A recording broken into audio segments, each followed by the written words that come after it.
So welcome. Tonight we have a cornucopia of fun and information on how to boost membership in your clubs.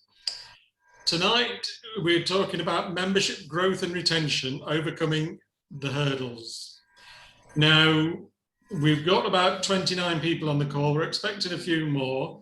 I understand there are a couple of football matches on that some people might be interested in. UEFA did phone us and ask us to move this session because it clashed, but we said no, it's been booked for months, so move your matches. But I don't think that, you know, some of our Scottish contingent might leave early, I don't know, but that shouldn't matter. Anyway, so we've got tonight from Division D in Ireland, Area 28, we've got Dave Clinton and his team who are going to talk about how they've managed to boost membership in their clubs. So I'm now going to hand over the floor to Dave, who's going to explain what's going to happen tonight and who's involved. So please help me welcome David.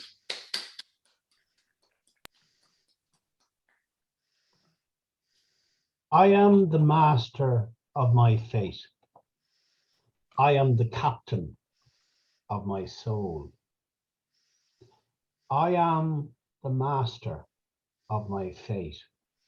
I am the captain of my soul. I am the master of my fate. I am the captain of my soul.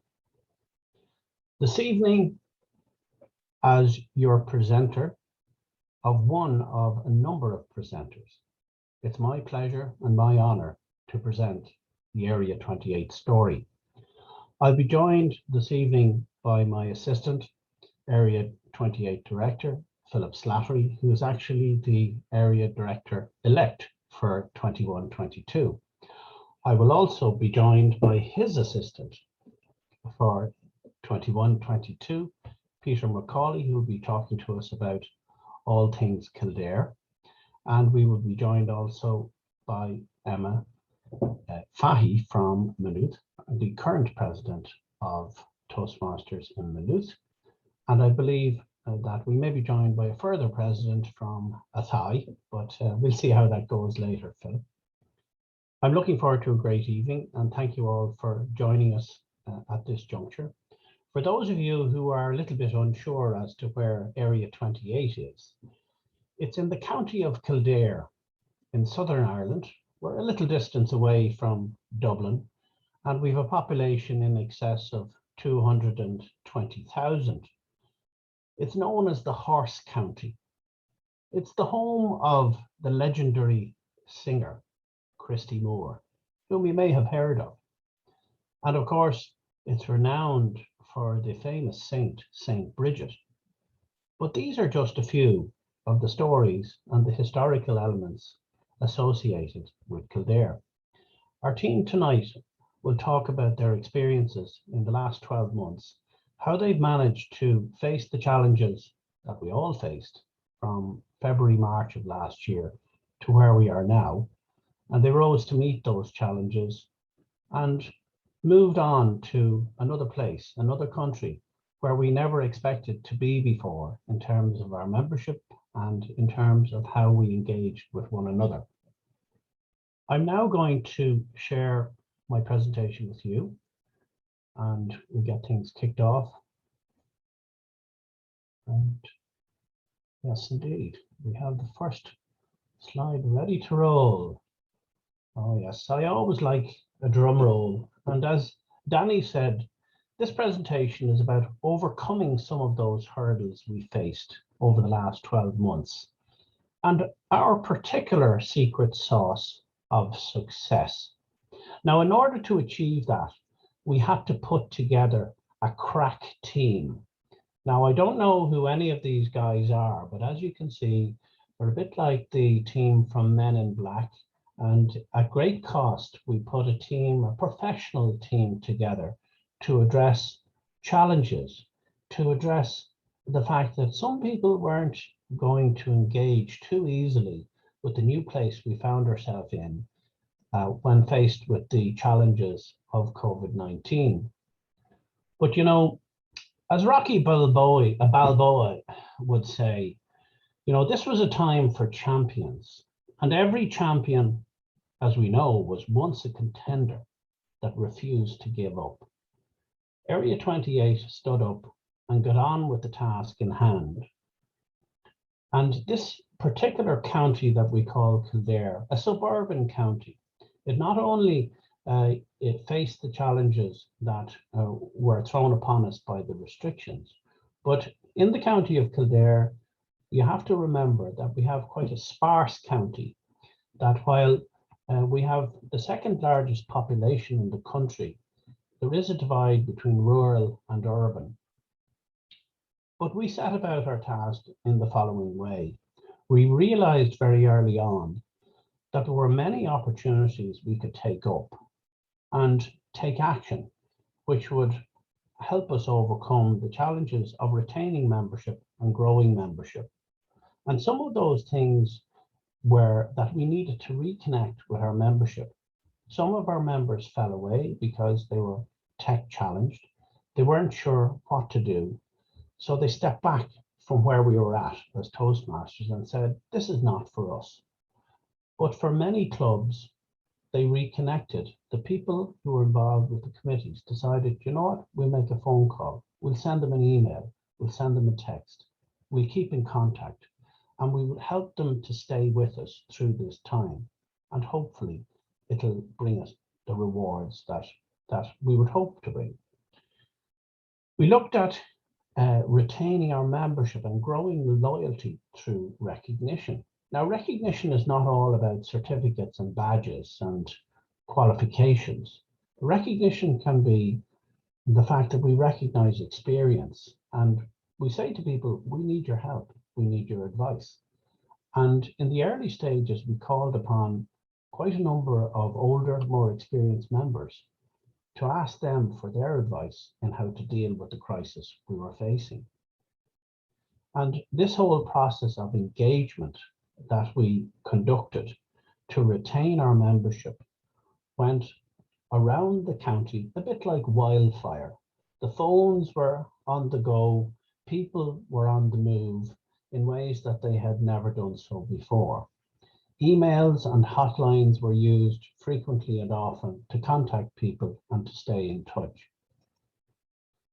And as a result of what we did, with the combination of all of the ideas and the ingenuity of the presidents, the VP Eds, the vice presidents of membership, and all of the team concerned, and the effort they put in, the results speak for themselves.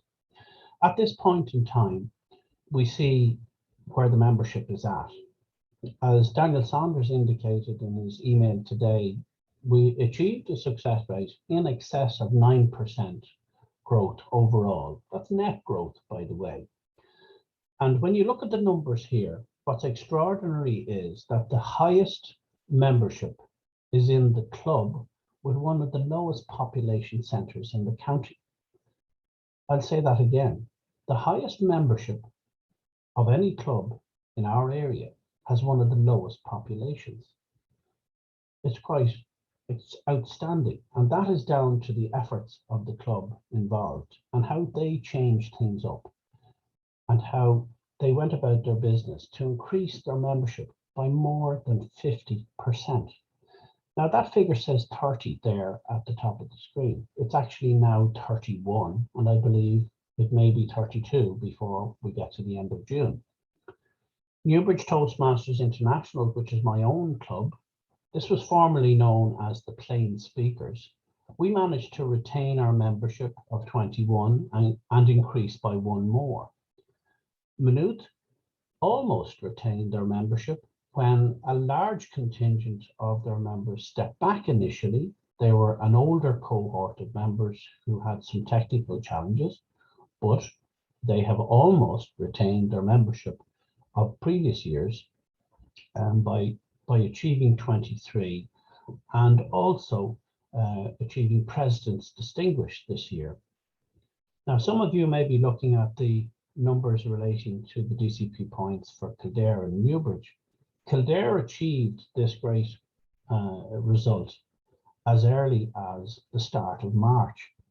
Newbridge, the figure there now, Daniel Sanders may say, sure, you've only 9 points. Well, a certain DTM is due to be awarded on the 30th of this month, and the figure that will be there will be 10 points. So that is where we will finish out for this year. Mace have also achieved their President's Distinguished. Athy, who were in quite a level of difficulty this year, my comeback club of the year, they achieved Select Distinguished and a membership of 21, rising up from 16 this year.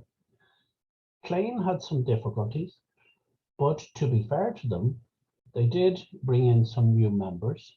They had some challenges which they faced, and I think they're well placed next year to recover somewhat. So that's where we're at. And the interesting point about this is this places us second overall in the district in terms of performance, and I believe in terms of membership growth, which, as I say, is not just down to one person. It's down to the teams involved and the general membership of our area. And I wish to thank everybody involved in making this possible. Now, the first club you see there is Kildare Toastmasters. I'm not going to tell you too much about that because I'm going to introduce the treasurer of the club. We refer to him as Daddy Big Bucks. He's actually the treasurer of Kildare Toastmasters, but he has such a flavour for handling money, he even became treasurer of Toastmasters for golf. And as a little preamble to handing over to Peter, I'm just going to say this, that Kildare, in the leadership of President Anthony Madden, were very well accommodated by all that he did. He had a very clear vision of what he wanted to achieve for the year. He set about to achieve it by one means or another. He met frequently and often with his team and got them to commit to his vision of achieving 30 members. He made the time and he surrounded himself with a small core of team players who also had time to do certain things to make all of that happen. Now I'm going to hand over to Peter McCauley, who's going to take you through some of the steps that Kildare Toastmasters took to make Anthony Madden's vision become a reality this year. I'm going to stop sharing my screen and I'm going to ask Peter McCauley to take the floor. Thank you, Peter. Thank you, David, for the wonderful introduction.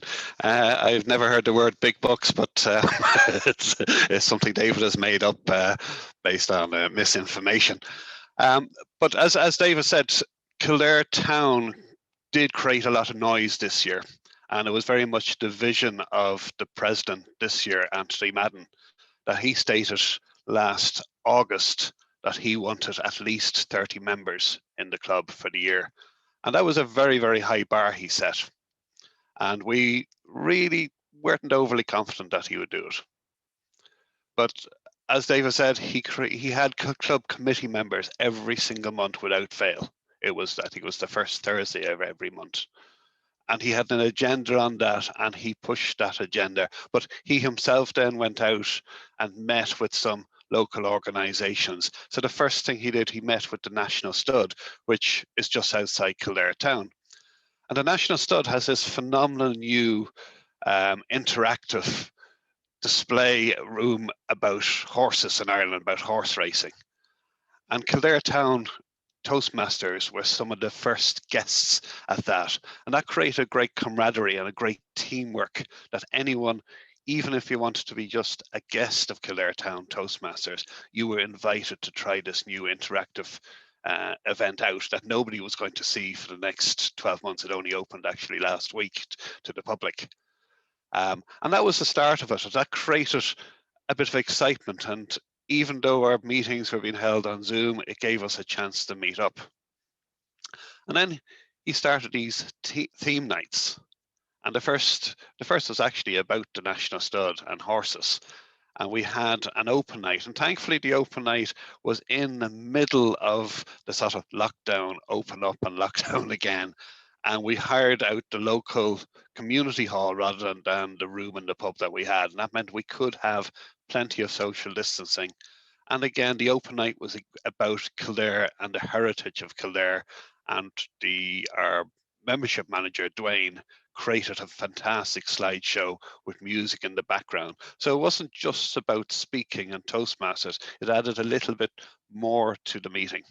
And we had, I think, about 5 or 6 guests to that meeting, and I think we got 3 members out of that. But that got us thinking about the theme nights. And we created theme nights throughout the year. Some of them might have been just fun. It could have been like Christmas or Halloween, but we tried to make sure the speeches had a little bit of connection with those themes, or we made sure that the topics had connections with those themes. And it meant there was something different at every single meeting that got people coming back. And then I actually go back to prior to the start of the year, with the help of David and a couple of the more experienced members, we made sure that the more elderly members who might have had a little bit of issue with technology, they got fully trained up. And it meant that every single one of our members had been enrolled in pathways. Every single one of our members, from our member who, I don't know what age she is, but it's certainly in the 70s, right down, joined us on Zoom at every single meeting. And that meant that you had a great group from the 20s right up into the 70s at our meetings, and that created a great atmosphere. But it wasn't just about meetings, it was also about the members themselves. And another one, what they started back in November, was actually coffee mornings. And again, with lockdown, you can't go into the coffee shop to have a coffee morning, but you had the square there in Kildare town, and you had benches there, and you could be wrapped up and you just get a takeaway coffee. And on Friday mornings at 11 a.m., 2, 3, 4, 5, 6 members would just meet up for a chat. And again, we'd have the banners there, take the photographs, have the photo up, try to get into newspapers, put it on Facebook. And then we had a lot of members, particularly Anthony, went and started visiting other clubs all around the world and inviting them back into Kildare. And that again created a little bit of difference. It gave us a different perspective. It gave us speeches from India, speeches from New Zealand, speeches from South Africa, speeches from Brazil, from America. And that again, it gave just a little bit more interest for people going to the meeting, seeing that there's something different about it. And it was all about making noise for the club. So there was always noise coming out of Kildare. And that, again, attracts people, because it wasn't a humdrum meeting. This was something that you look forward to, and there's always something entertaining in the meeting. And then there was further connection with, from those meetings, we got, I think we have 3 international members who are very regular attendees at the meetings. We have a meeting tonight. And then from that, we started connecting with local groups. So we connected very much as we got into the new year. We connected with the local historian group, because the 1st of February is St. Bridget's Day. And St. Bridget is the patron saint of Kildare. And Mario, who would be the local historian, said he would actually do a guest slot. And he introduced a lot of his members into the Kildare thing. And I think for that meeting, we had about 45 people attend, and he gave a great speech about the history of Kildare. And I think, again, we got 2 or 3 members from that. So it was a little bit of everything that we did. And then another thing we did with the local farmers market, and that took place every second week. And for about, I think it was for 4 different weekends, we set out a stall there and talked to local people about Kildare Toastmasters, gave them a flyer, gave them some information. And again, there was, we reckon we got again another 2 or 3 members from that. They may not have been they themselves, but somebody there would have passed it on to a family member or somebody that they knew. And then we would have also got on top of that, members through Toastmasters who had an interest in it and was passed through. But when they came to as a guest, they saw there was a little bit of excitement. And that's what it's all about. It's about making sure, within a full club setting, you can always have the camaraderie and the chit chat, but on Zoom it's slightly different. So yeah, we had to create something that was more entertaining, that when you went into Kildare Town Toastmasters meeting, you actually came out and said you either learned something or you had a laugh, you had a great entertaining evening, and you looked forward to coming back. And the proof of the pudding was that we had attendance from our members of about 80% at every single meeting. I don't think there was a single meeting in the year when there was less than 21 attendees on the Zoom. So that was very strong. And then apart from all that, it's trying to get the members to commit. So we create a very, very easy to fill out form for the membership, and then I'd send them if they had an interest. We didn't ask them if they wanted to join, we just made the assumption that they wanted to join. We said, here's this form, fill it out, and then we gave them the link to the payment. So it wasn't like, would you like to join? It's, yes, you're joining, here's the payment link, thanks very much, and it was a click of a button. And we've moved now from PayPal into SumUp, or in the terms of Toastmasters for Golf, we've decided to use Square. But SumUp and Square now allow you to create little mini web shops, and you can put up the membership fee or the new members fee or a special offer.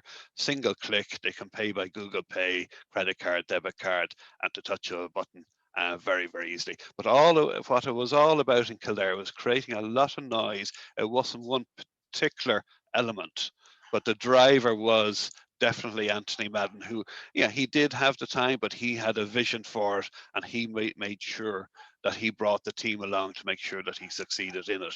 But yeah, it was all about, as I said, creating the noise, creating the excitement, and making sure that the meetings were entertaining. In 10 minutes, I go on to tonight's meeting, and tonight's meeting is all about passing the torch. And that's the theme of tonight's meeting, and there'll be torches. I think it'll be along like the Olympics style, but that's what it is. It's just creating entertainment that people go, yes, I want to get back here, and I want to hopefully become a member of that club. And that's how Kildare Town succeeded this year. Thanks very much. Thank you very much, Peter. I think that deserves a very warm round of applause. Thank you very, very much. I'm going to hand over to Philip Slattery in just a moment. Philip has requested I share the screen once again. And Philip will be conducting this part of the meeting and introducing, I believe, the story about the success of the Maynooth Club and how they went about achieving success. Over to you, Philip. Thank you very much, David.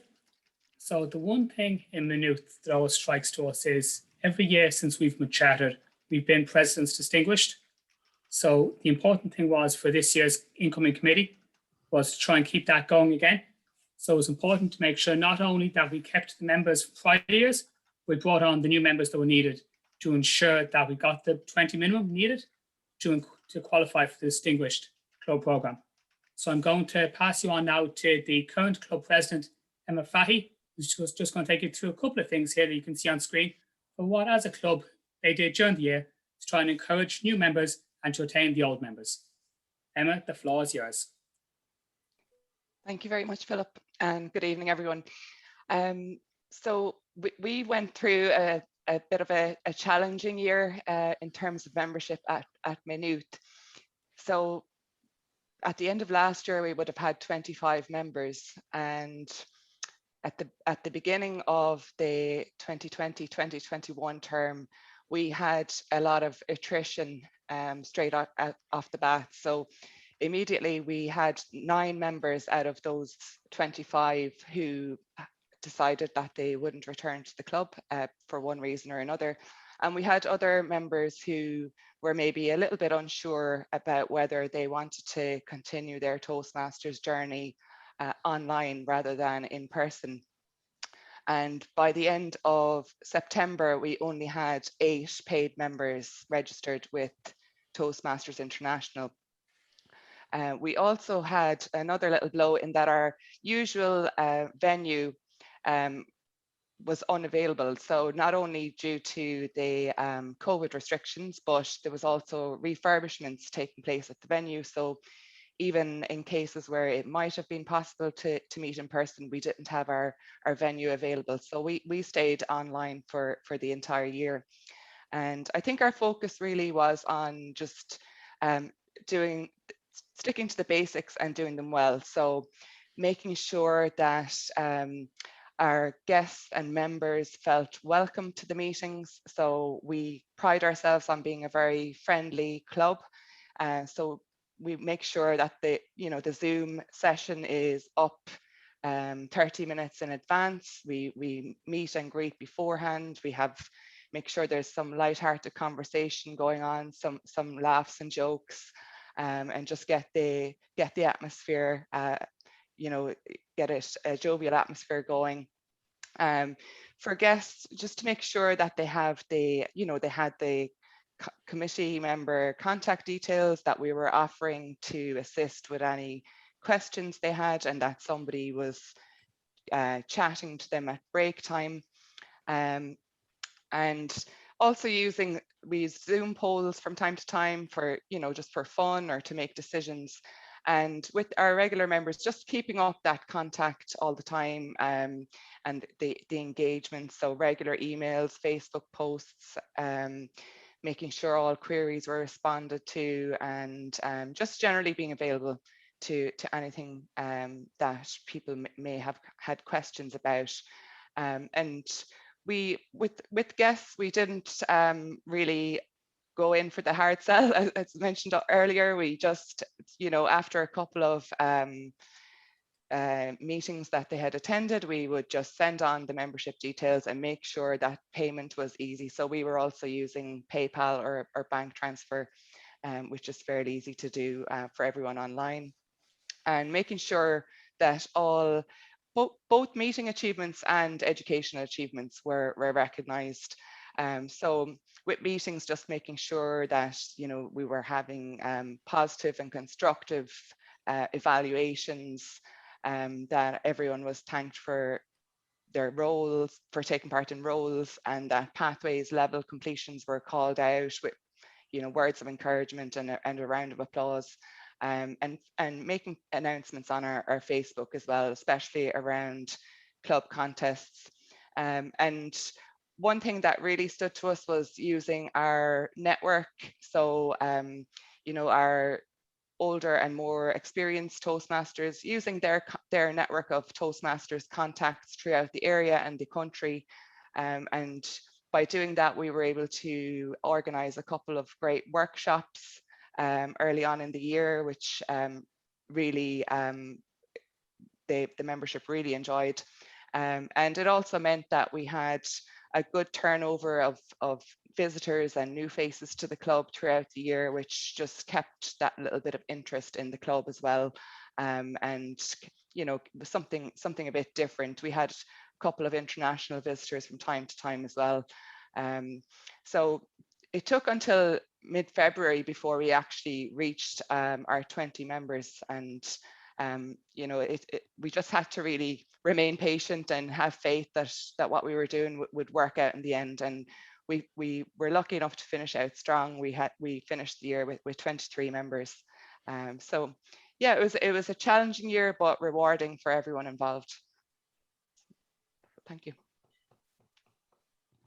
Well done, Emma. Thank you very much. And fantastic work during the course of the year. I've enjoyed working with you at different sessions, either at your own meeting or at contests and so on.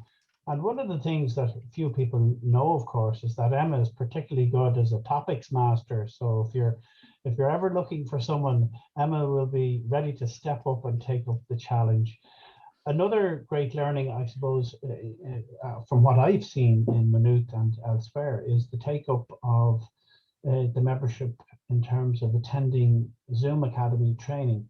I have to compliment Jane, in particular, Jane Mooney, who is here. She's done a tremendous job in upskilling and facing the challenges that she had with Wi-Fi, and then stepping up as contest chair. And it was wonderful to see. And that's a typical example where an older member stepped up at a time when it was badly needed by the club. And it was an inspiration, I think, Emma and Philip, for the club to see Jane succeeding in the way she did. So thank you for that. I'm now going to move on to the next part of the presentation. We're going to talk a little about the achievements of the Mace Club. And Mace is a very substantial and very successful club of 30 years. And there were three things which Mace did in particular, which was successful for them. They reassessed where they were at with their membership. They re-engaged with their membership. And they recognized the membership they had at every possible level. And I had a message the other day from President Marion Keogh in relation to their success story this year. So I'm not going to waffle on myself. I'm going to read out what Marion sent me. And it very clearly sets out how they went about their business.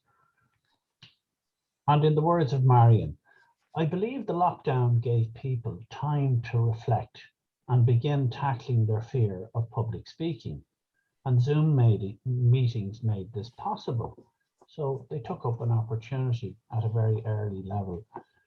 This is the case for 3/4 of our newer members this year. Having the meetings online allowed members to join from outside Mace as well. The meetings were a much needed social event for members in lockdown. So making meetings fun was key. On the 30th anniversary night, this was their way of reaching out to former members. And one former member has rejoined the club, and more say that they will rejoin once again when face-to-face meetings resume.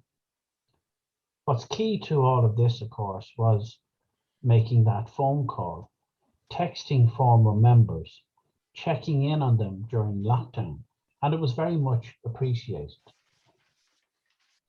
Our mentorship program is up and running for the first time this year and is a great way for new members to get to know the club and Pathways. And anyone who has completed Pathways Level 1 and 2 is assigned a mentee. Supporting them with speech structure, topics, etc. helps ease anxiety of delivering icebreakers, she believes. And on the advertising side, they use there's a particular site called the Mace Ball, and it has a very big following. And they also advertised on the local community Mace Town Facebook pages, and they were key to membership growth. So we can see very clearly this is a club that went about its business in a very clever, simple, straightforward way. And I happened to visit the club on the occasion of their 30th anniversary. And it was great to see speakers who attended from Spain, the UK, and other places where people had moved to. And they reprised some of their performances, one or two of which had appeared at district and had done very well in contest. So it was very interesting to see the attendance that night and the quality of the speakers and the level of camaraderie, which was really, really important in terms of rebuilding the club during this time. Now we're going to move on to Clane, and I'm going to ask Philip if he would make the presentation in relation to the Clane success story. Thank you very much, David. So as David said in his introduction, Clane is one club who's been sort of struggled for a while, and they've sort of been at the back of, within every 28, they've been sort of lagging at the back. But predominantly, one of the main issues here is they've always started from that smaller base. Like I remember going along there one night to help out. If I recall correctly that night, I think the Toastmaster, the timer, and the Table Topics Master were all the same person. So that's just giving you an idea of sort of the base Clane we're coming from. But certain things they've done as a club to try and increase their membership and try and get them going for the years to come. They've always tried to be very good in mentoring and encouraging both the current members and new members as they come along. Try and get people to see the benefits of Toastmasters and what Clane Toastmasters can give. They've always been one club who have been very helpful to other clubs when they've needed particularly speech slots. They've always had a couple of slots where they'll gladly allow people from other clubs to come along. I think at this stage, Maynooth would have lost, I would say, 10 points in the last 3 years if we didn't have speakers that were able to go to Clane to give their speeches to get us over the line when the slots weren't available in Maynooth. And Clane being that smaller club, it sort of makes the club as well, particularly on Zoom and face-to-face, a little bit less scary, makes it a little bit more casual. For people who are unsure about whether or not Toastmasters is from them, they don't particularly want to be going on to a meeting where there might be 30, 40 people or going into a room that's packed. So sometimes that smaller meetings can make it more casual. And this is one thing where Clane do help out and allow people who want to join, you get the feeling in the smaller groups where they've the more speaking slots and feel to themselves they can get better growth in that atmosphere. It is one place that Clane can grow.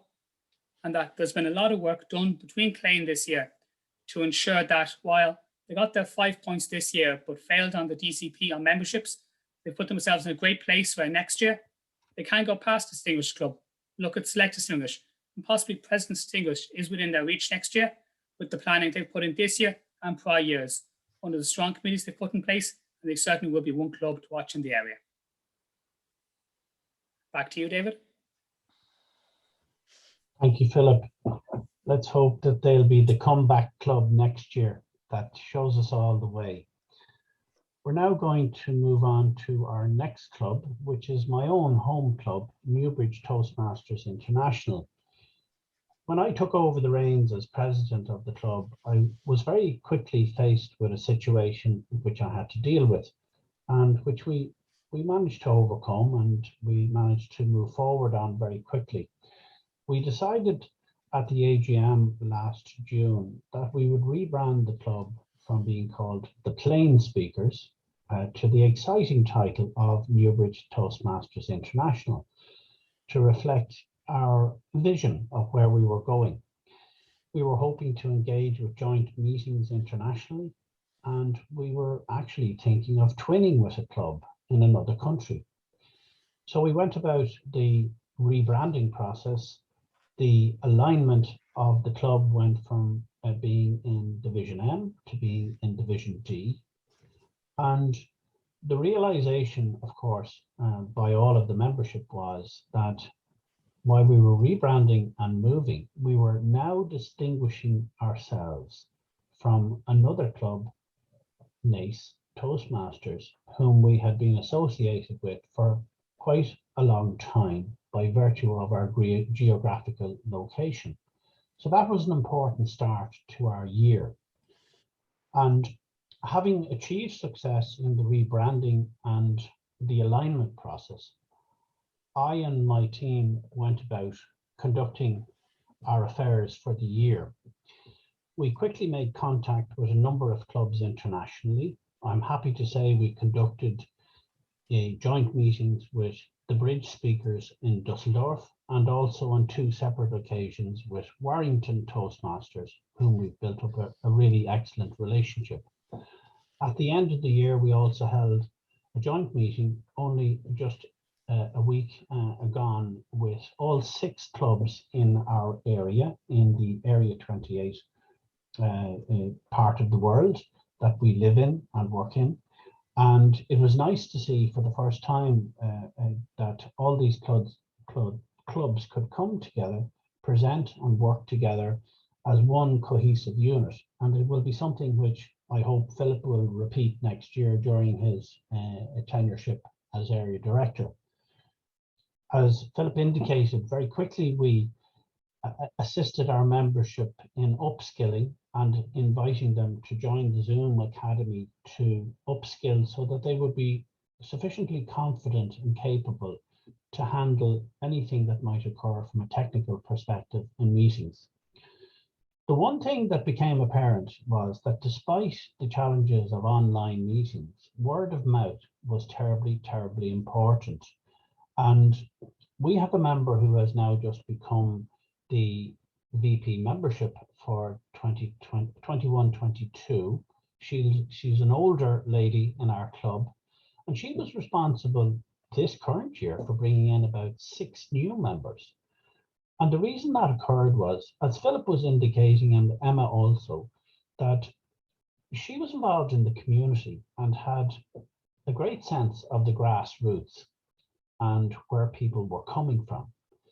And she was able to identify opportunities where people obviously needed to build up their confidence. They needed to understand and be capable of presenting online because they might have been going for interviews or they might have been going forward for a promotion. So I have to compliment Mary Conlon, our member in question, and I wish her very well for the year ahead. One of the interesting ways in which we changed up our presentations at our meetings was we moved away from less formal and serious nights. We decided that we needed to inject a bit of fun, a bit of entertainment, become more conversational and more engaging with our membership. We had nights such as our very successful storytelling night just before Christmas, in which there was a large attendance from faraway places, including our friend in Lima in Peru, from New Zealand, from America, from Dusseldorf in Germany, from guests from Scotland and the UK in general, and also from different parts of Ireland. And it was a great night, and I would highly recommend doing such nights. We had a make and bake night by one of our members, and here I am to tell you now, we're going to have Bridie's Big Bake Off at our very next meeting on Monday next. So if you want to don your apron and put on your bandana, you too can take up the Bake Off Challenge next Monday live online with Newbridge Toastmasters.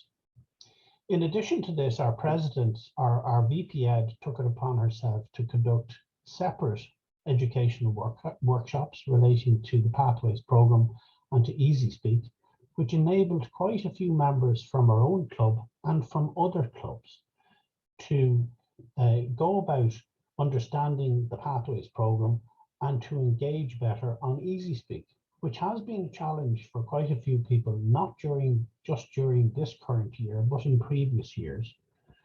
And of course, the fun factor was embodied even further when we rewrote our mission statement in the club, which indicated very clearly to those that came to see our club that we held firm the core values of Toastmasters International, and that we required that people taking up a role at our club must be friendly and supportive at all times. We even have a bit of music at the interval, and I would mention Anthony Madden once again from Kildare on this, because it was he that suggested that we play the Hall of Fame every time the winners were announced at contest. And building on that suggestion from Anthony, we decided music would be a great platform during the interval prior to a meeting commencing. And I see Daniel Saunders has even gotten the bug here this evening when he played some music prior to the meeting, which is absolutely excellent. And laughter, well, you know what to say about laughter. It's always the best medicine. And without that, our club would be nothing. We invest in laughter, we engage with laughter. And that is why our club has been successful this year. I'm going to hand you back over now to Philip, and he's going to be telling you the Atai story. Thank you, Philip. Thank you very much for that, David. So when me and David would have sat down beginning of the Toastmaster year and looked through the clubs in Area 28, Atai would have been one of the clubs that would have given us cause to concern. And as a result of membership numbers within the club, I ended up being asked to go forward as a club coach to just try and help Atai through the Toastmaster year and try and get them back on the Distinguished Club program. So the club done some work across the year, and I was there assisting with others. So one of the things they worked with was try and use their personal networking to try and get some good speakers, some good external club speakers in to help them out. So during the year, for example, they had Ted Corcoran giving his workshop on how to write a speech in 10 minutes. And they had Kyle Murta coming along another night to do a presentation, just so the members had something there to learn off, and the members could pick up tips that could help them within their Toastmaster experience. They also looked at doing joint meetings. They did a joint meeting with Cork Toastmasters towards the end of last year. And as a result of this, they actually picked up a new member, one of the members of Cork Toastmasters, who wanted an extra space just to be able to give speeches to a more unfamiliar audience. So as a result of that joint meeting, she joined up with the Thai Toastmasters for the year. And one thing I've seen myself as the club coach this year, Thai always also bagging themselves on being very approachable. Being if there's any problems within the club, both the club president for the year, Joanne Callahan, and Loretta O'Kenny, who stepped in for club president at one point, both were always very approachable. They were always on the end of the line if there was any members had any queries or worries. And the rest of the committee echoed that as well, to ensure they were working together. They had a very active WhatsApp to keep people going. They also probably, out of all the clubs in the area, they had one of the most active Facebooks during the year as well, where there was meeting reports put up after each meeting, there was notices put in ahead of the meeting, and in the likes of the Ted Corcoran speech, the Colin Murta workshop, or the joint meeting with Cork Toastmasters, they made sure it was advertised ahead of time and that people were well aware of it. So they had time to put the time in their date and diary, make sure they were free that night if they wanted to go to it. And also during the year, due to the club president's background, they decided to try doing podcasting as well, just as something different to see if that could bring in a few members as well. So as we sit here now, as we look towards the end of the year, we can see they achieved what they set out to achieve. They're back in the Distinguished Club program, and they have a nice group of solid members there who kind of help them going forward in the years, and a very strong committee in place going for next year. Back to you, David. Thank you, Philip. And it's worth noting that this is the first year that we have introduced a special club recognition award. It'll be a perpetual award, and a Thai Toastmasters were the first recipient of this award. And quite frankly, it was an extraordinary achievement to get the club to regenerate and rejuvenate and reinvent itself at a certain point in this year when they were in real difficulty. And that's a great credit to the interim president, the current president, and to Philip and the team at Thai, and they're going to go from strength to strength.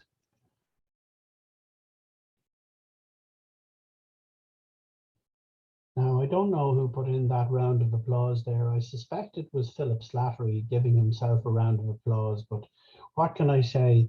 In conclusion of our presentation tonight, I suppose the message here goes back to our original objectives, which was to turn opportunity into action, whether it was when you were in a conversation with someone perhaps for the first time, or someone you knew and they advised you that they were going for a promotion, or they were suffering a little bit and they needed to build their confidence, that you might take up an opportunity to invite them to a meeting.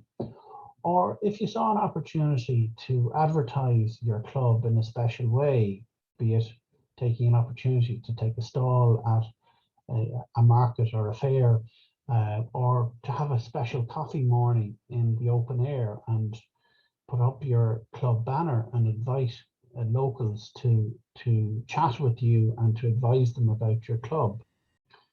Whether it was about growing loyalty through recognition by giving people certificates and honours for achieving levels and completing pathways, or whether it was engaging with older, more experienced members and saying to them, we need your advice, we need your expertise, and we need your experience to help existing members believe that they can achieve, to help them to achieve, and then to recognise that achievement. That loyalty is all the stronger when you have those three elements: believe, achieve, and recognise. And retaining membership through engagement, as we saw very successfully how Mace continued to engage with members, old and new, past members, that brought its own benefits. They reconnected with people abroad and at home. And of course, the one clear message through all of this is that the secret sauce of your success is you and your team. And we should never forget that. And I want to thank Philip, I want to thank Peter, I want to thank Emma, I want to thank all of you for taking part in our presentation this evening. and for those who are not here, who also contributed to tonight's presentation. Philip and I are happy to take any questions you might have at this point. If there's any assistance we can offer in relation to any of the points we've raised, and no doubt there are things we haven't said or questions we haven't answered. But I'm going to hand back now to Danny Banks if he would like to take questions, and we'd be happy, I'm sure, to give whatever information we can. We will share the presentation that we have shown during the course of this discussion after the fact.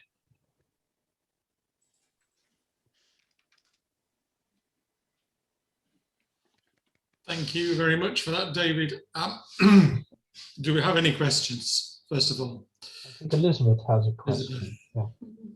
I do. Thank you, Mr. Organizer. So first of all, David, I thought it was an excellent speech, and I think it really was commendable to involve the different people. I know Kildare particularly well because I've been in touch with Anthony all year. We've worked quite closely together, and it's been really I really value his creativity. My question is this: you mentioned Facebook quite a lot. Did you use other promotion media like LinkedIn, Instagram, local papers, local radio? I'm keen to know what extra promotion you use to help achieve the level of success that you did. Well, I suppose the first thing that came back to us from talking to the presidents and VP heads of the different clubs, it was a mixture of different elements that helped us succeed and become successful this year. In the normal way, I would have said to you very clearly, yes, Facebook is a strong one. It is one that seems to resonate with people and encourage people to engage, but not quite so this year. We did use LinkedIn, we did use Facebook, and some of us have even used Meetup in recent times, and with differing levels of success. I think the word of mouth aspect of how we conducted our business this year was where we achieved our greatest success. And word of mouth being going out to other clubs online all over the world and inviting people to come and attend our meetings. Meeting people in the square in Kildare was Kildare's great success story, and sharing the history of Kildare and the experiences of Kildare. That seemed to resonate with others. But we had not forgotten the use of Facebook and social media, but we did understand that quite often many clubs spend their time putting up reviews of their meetings, information about their meetings, and it doesn't have the same impact as a face-to-face conversation or a telephone call and connecting in a slightly different way. You tend to get a samey type posting situation on Facebook. But that's just the information coming from our group, Elizabeth. It may be different in other areas. I hope that's helpful. David, we've got a question from Helen. Did you use Speechcraft or open evenings, or was it all every meeting is just an open one? Well, Speechcraft was something we had done the year before. I have actually attended and participated in other Speechcrafts this year online. It wasn't something we used. Philip, I'm not aware of any of the clubs in our area using Speechcraft. Am I correct in that? Yeah, no, there's no clubs use Speechcraft during the current Toastmaster year. Okay. And yeah, so it wasn't part of our program. And when we talk about open meetings, there were different styles of meetings in terms of what we were trying to achieve. Some of the time we were very focused on assisting members achieve personal goals and helping them to complete certain levels in Pathways projects. For others, it was a question of engaging with Pathways because they might have been older members used to the legacy program, and so we had to make that conversion. And at present in my club, I think there are only 2 members outstanding who haven't joined Pathways, but they're very recent members. I think most clubs are well above the 80% in that respect. Sue, I think you have a question. Your microphone is off, Sue. Thank you. I was on mute, That's but okay. I have got my voice tonight. I had a technical issue last night, so I'm really happy to be able to speak with you and obviously listen to your great stories. It's been very enlightening. I have a question, I think, for Philip. Philip, you mentioned about a club coach, and I was interested to know how many members the club started with that asked you to be employed as the club coach to help them go from where they were to where they ended up. Thanks, Sue. I'm just trying to think off the top of my head here. I think it was about It was 12 to 12. 14. No, it was 12 initially. Yeah. Philip, it was 12. Yeah, I can assure you it was 12. Okay, that's great. Thank you very much for that. Okay, we've got a question from Cameron, and then I've got a written question here from Isabel. So, Cameron, do you want to go ahead, please?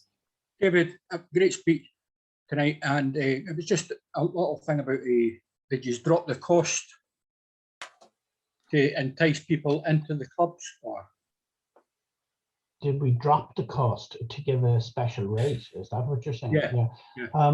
No, we didn't really pursue that one, and I think we were all agreed as committee members and leaders within our area that wasn't something which was required, because Toastmasters per se and the membership of clubs is such that it is far less costly than even attending a seminar for 2 or 3 hours with a professional coach. And a professional coach will give you so much of their time and so much of their expertise. But as you well know, you get a fund of information, experience and knowledge from Toastmasters during the course of the year that makes your 80, 90 or 100 euros or 100 pounds incredible value. So we didn't have to pursue that route at all. The only thing we did do in our club was, for dual members, we had a rate of 75 euros for the year. That is the only change up that we made. Thanks. Cameron, I've got a question from Isabel. Would you describe more how your joint meetings worked?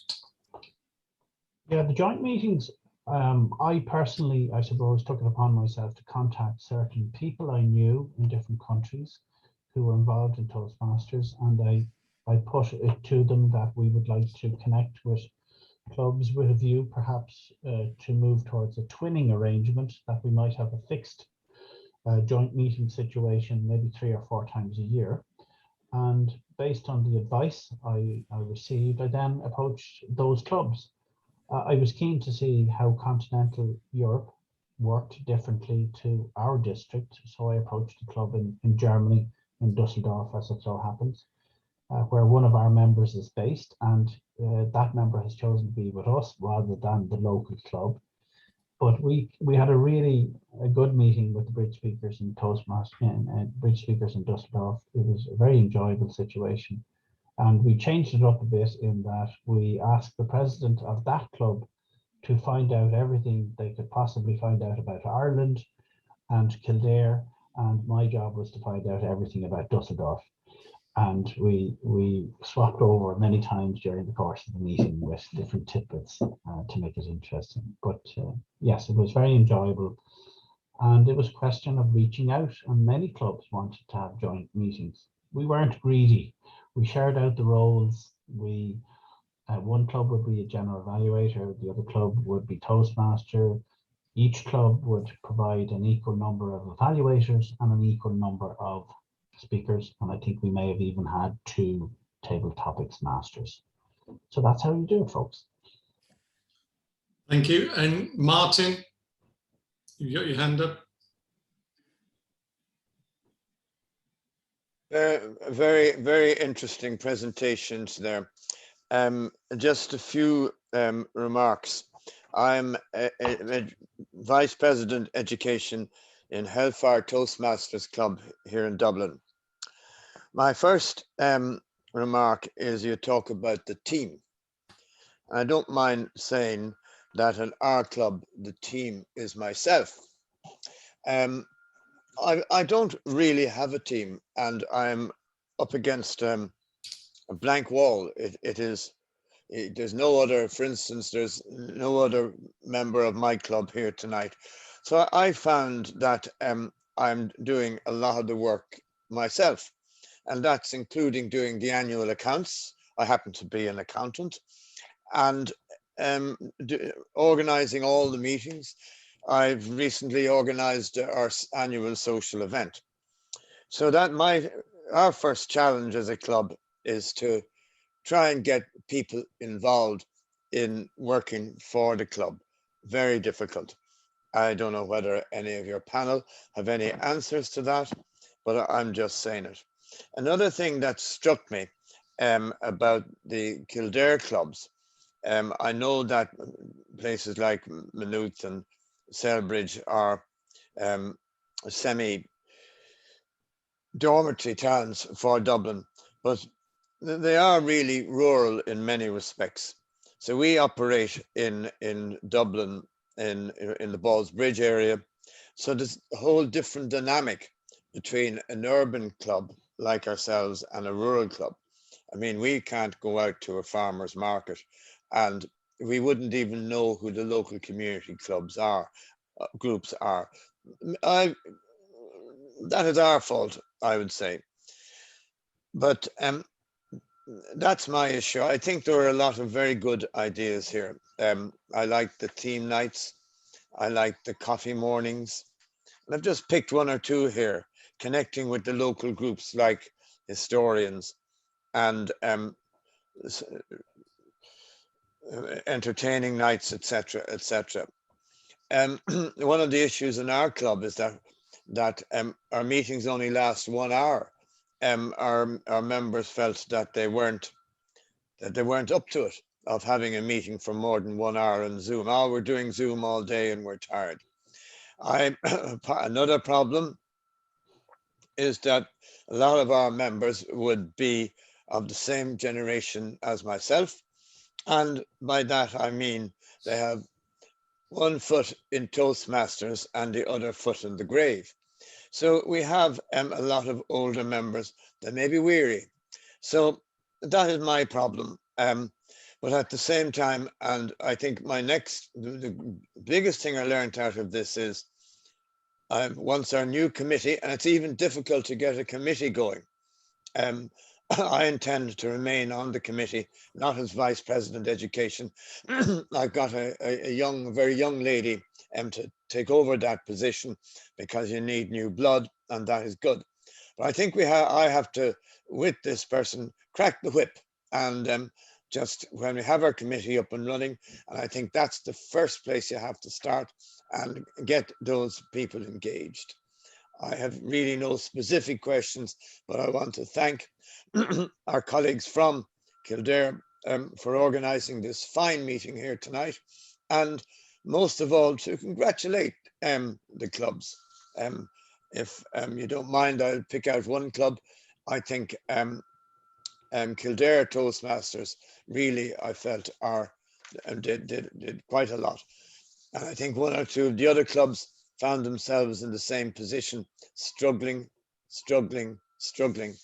But they overcame those problems and made something of it. We ourselves have 20 members on our books. But a typical night, we have about 10 or 12 meetings. We'd be doing well if we had 15. I'm depressed over the whole thing, but there's a little bit of hope here coming from tonight's meeting, and thank you all concerned. Thank you very much, Thank you. Martin.